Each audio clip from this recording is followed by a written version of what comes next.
So the next skill that we're going to be working in with grammar as we come to the end of our chapter is still with commas, but there's another way that you have to use them. So it's in an direct address. So we talked about using them when we are writing an address, but this is a little different.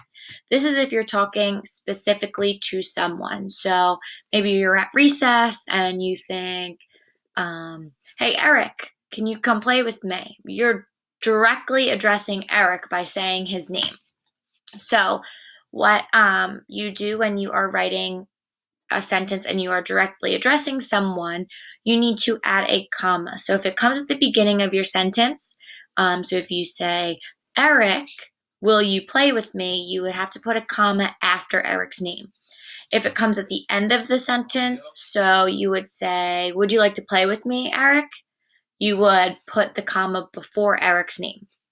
So we're going to read through this, and then I'm going to have you guys practice a little bit in your workbook page. So when you're talking to someone, a comma needs to come after their name if it's in the beginning of the sentence. All right, so like we have in our example, Jimmy, will you get me a snack? Now, there's a mistake that I made, and I wanted to see if you guys would catch it because part of this chapter is also working on punctuation. So yeah, you might be excited to ask someone to get you a snack, but the thing that is the mistake is this is a question mark. So you would have to make sure that it would be a question mark instead of an exclamation point. And it's important that when we're working on all of these sentences, you're looking for the correct punctuation as well as your commas. So as we see, Jimmy is asked in the beginning of the sentence, so you would put the comma after his name. If the name is at the end of the sentence, the comma comes before the name.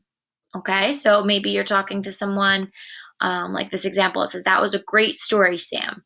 So you're talking to Sam, but her name is said at the end of the sentence, so the comma has to come before her name. It's like you're separating what you're saying and who you're saying it to.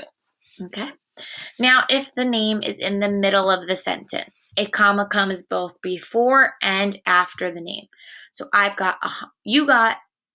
to get 100 on your test, Steve, you need to study. So you can see I am separating his name from the sentence.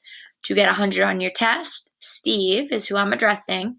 You need to study. So when you see the name in the beginning of the sentence, the comma goes after their name.